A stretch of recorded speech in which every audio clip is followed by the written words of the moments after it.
You don't understand. There are only 3 ages for women in Hollywood: babe, district attorney, and driving Miss Daisy. Goldie Hawn just said something about Rob Reiner that she stayed silent about for decades, and it quietly shattered Hollywood's favorite good guy image without accusing him of a single thing. So why would one of the most respected women in Hollywood finally speak now? And what did she realize only after it was too late to say it to his face? Because this story isn't about conflict, scandal, or outrage. It's about something far more uncomfortable: how power works when no one thinks anything is wrong. What Goldie revealed forces a question Hollywood never asks: how many voices get smaller around confidence that never has to listen? Goldie Hawn didn't frame her reflection as an accusation. She didn't raise her voice or rewrite history. In fact, what made her words land so hard was how calm they were, almost careful. For years, Goldie avoided saying anything negative about Rob Reiner, not because she feared him, but because nothing he did ever looked wrong on the surface. That's what made it so difficult to name. When she finally spoke, she wasn't describing a fight or a fallout. She was describing a feeling she didn't understand until decades later: the feeling of slowly disappearing in a room where no one ever told her to be quiet. The moment that stayed with her wasn't dramatic. It happened in a creative discussion, the kind Hollywood thrives on. Ideas were moving fast. Voices overlapped. And then Rob spoke. Confident. Certain. He didn't interrupt aggressively or dismiss anyone outright. He simply took control of the direction. Goldie remembers watching how quickly the room aligned. Conversations bent toward his framing. Ideas that came before his were quietly reshaped to fit his vision. At the time, she told herself this was leadership. Rob Reiner was respected, accomplished, trusted. This was how things worked around people like him. But something subtle happened after that meeting. Goldie noticed her own behavior shifting. She began speaking less, not because she had nothing to say, but because the rhythm of the room no longer waited for her.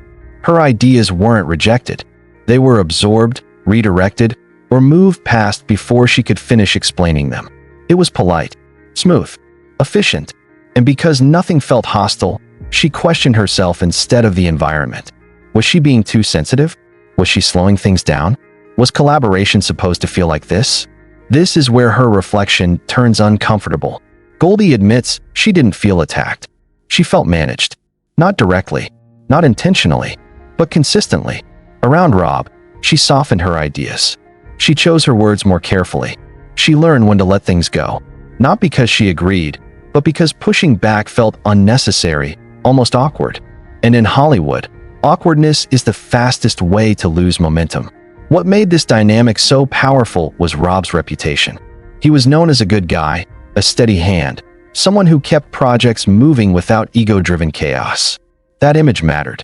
It made it harder to question what felt off, because nothing about him appeared unfair. Goldie says that's what kept her quiet for so long. When power presents itself calmly, politely, and confidently, it doesn't look like power at all. It looks like order. She remembers sitting in rooms where Rob spoke with such certainty that debate felt optional. Decisions didn't feel imposed. They felt inevitable. And once something feels inevitable, resistance starts to feel pointless. Goldie describes how she began adjusting herself without even realizing it. She told herself she was being professional, collaborative, mature. In reality, she was learning how to exist around authority without disturbing it.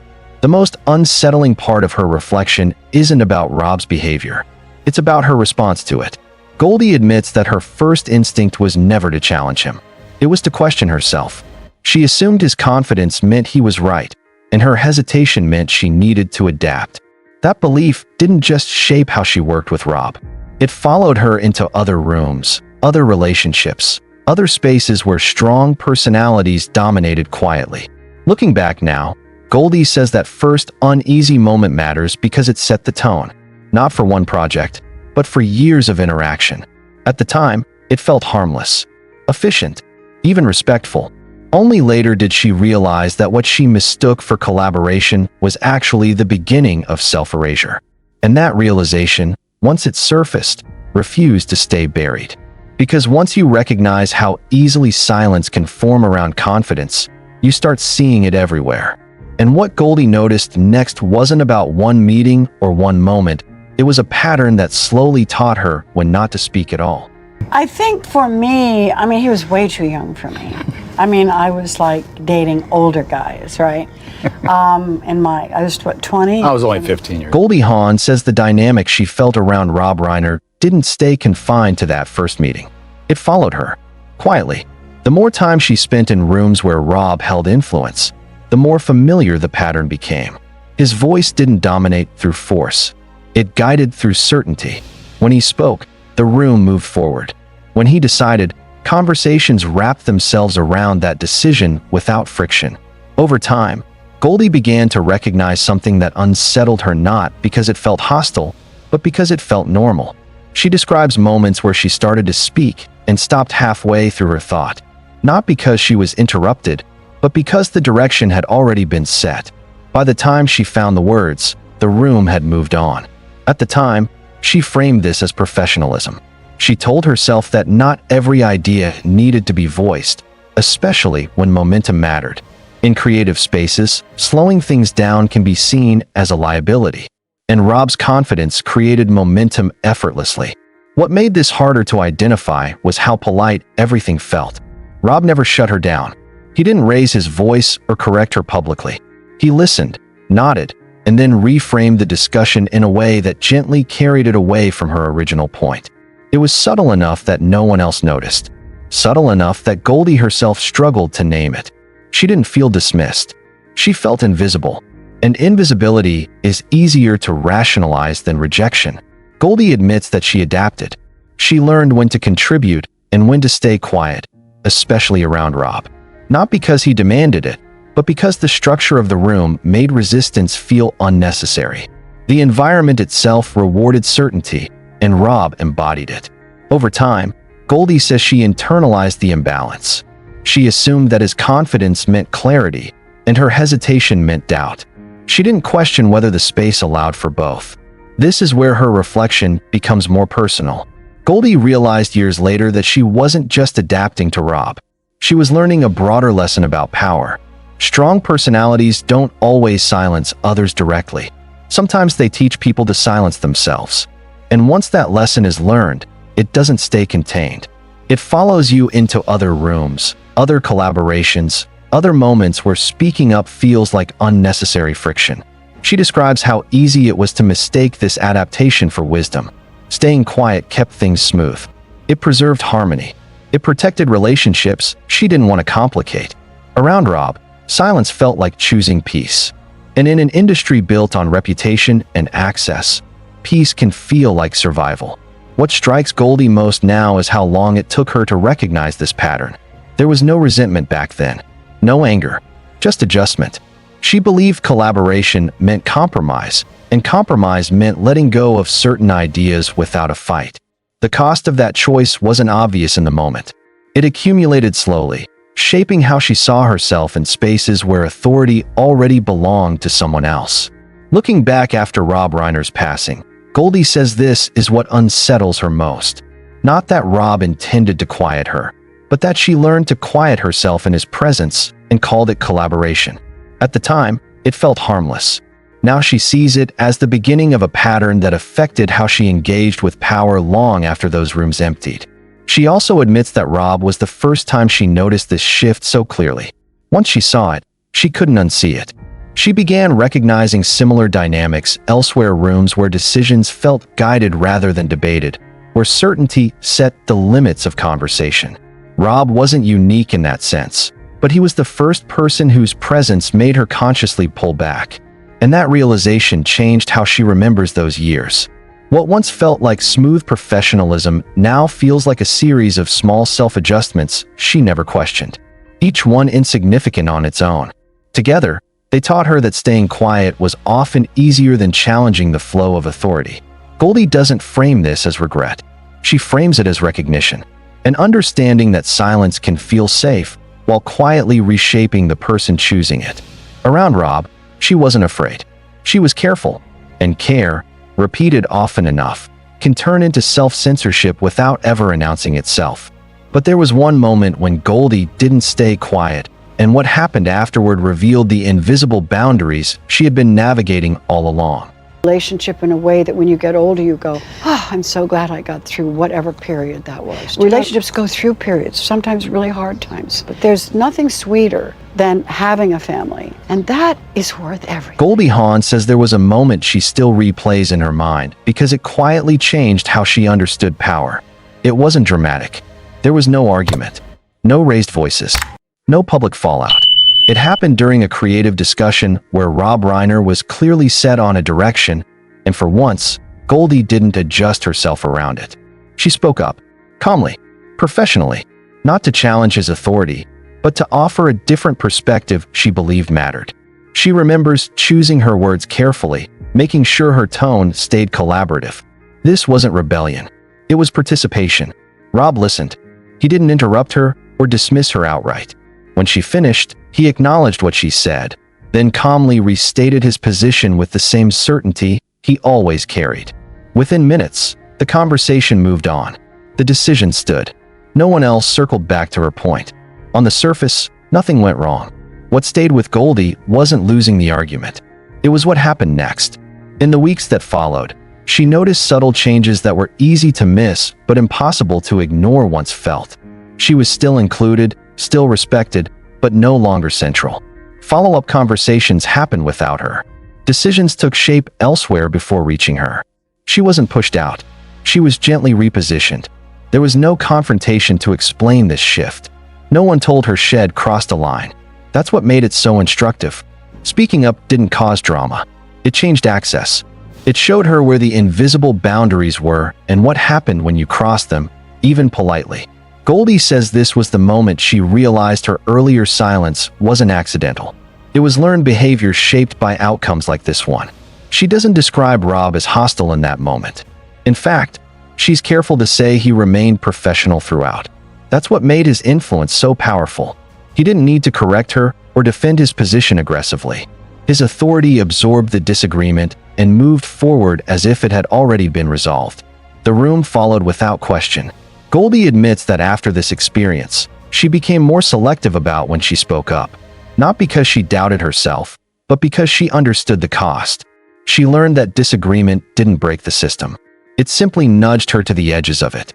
And once she felt that shift, she understood why silence had always felt like the safer option around Rob Reiner. Over time, the pattern became clear. The more confidently Rob led, the less space there was for alternate directions to exist fully. Not because he erased them deliberately, but because his certainty created gravity. Conversations bent toward him. Resistance faded before it fully formed. And people around him adjusted without being asked. Looking back now, Goldie says this period stands out because it confirmed something she'd only suspected before.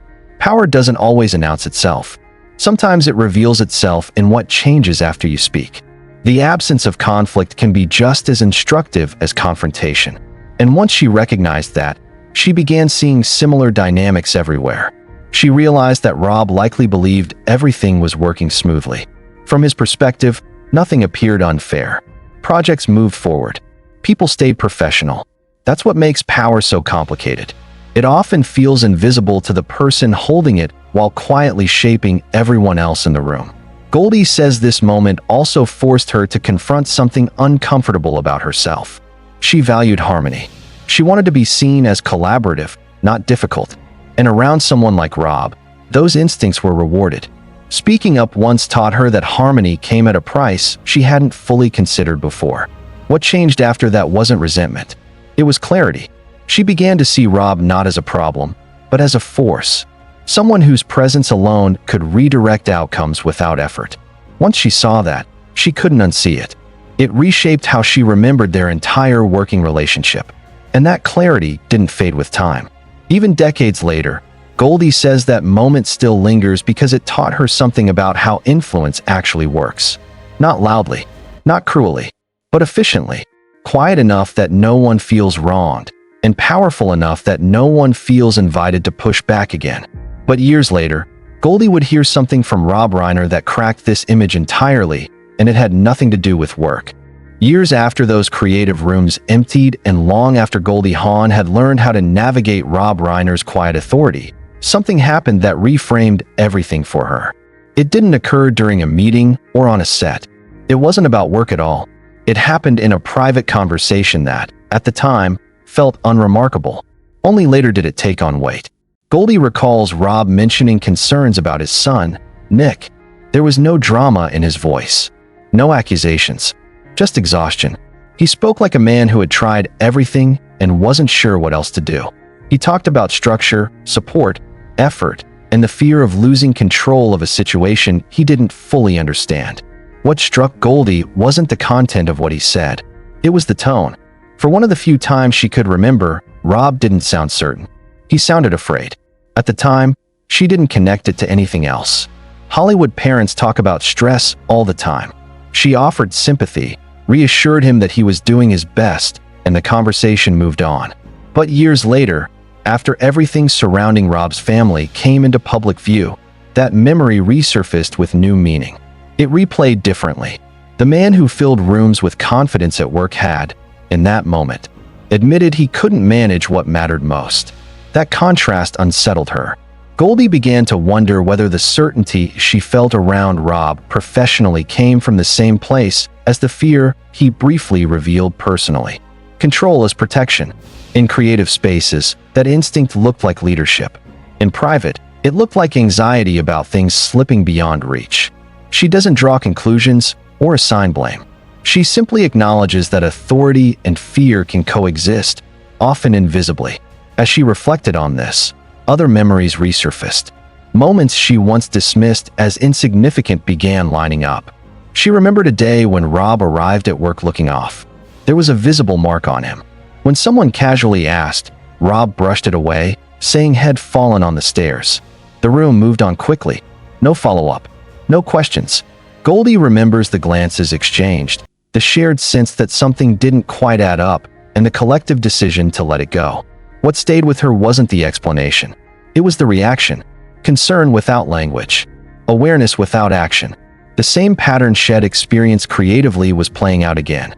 When something uncomfortable appeared around someone powerful, people accepted the easiest explanation and moved forward. Silence filled the space where questions might have belonged. Goldie is careful here. She doesn't claim to know what happened that day. She doesn't present it as evidence of anything. She presents it as a feeling she recognizes now. A room full of perceptive people sensed something was wrong and chose not to push. Not out of fear, but out of habit. Respect had trained them to keep moving. As these memories connected, Goldie says something finally clicked. The confidence she felt around Rob at work and the worry he expressed at home were two sides of the same instinct.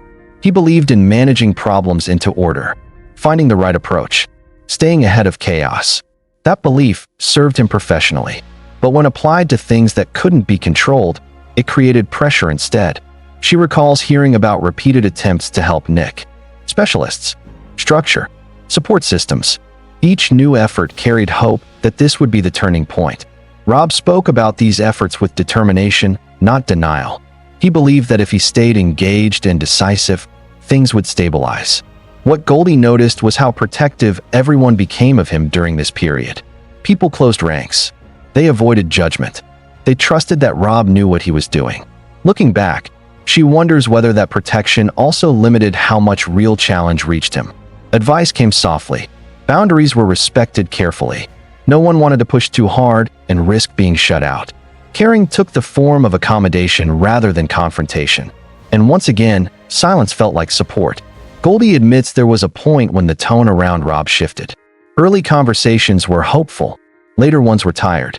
He spoke less about solutions and more about endurance. He didn't say he was giving up. He said he was exhausted. And everyone around him responded gently, afraid of making things worse. This is the part of her reflection that sits heaviest. Not because she believes different words would have changed outcomes, but because she recognizes how often comfort replaces clarity. How easily people choose to protect momentum instead of asking questions that don't have answers.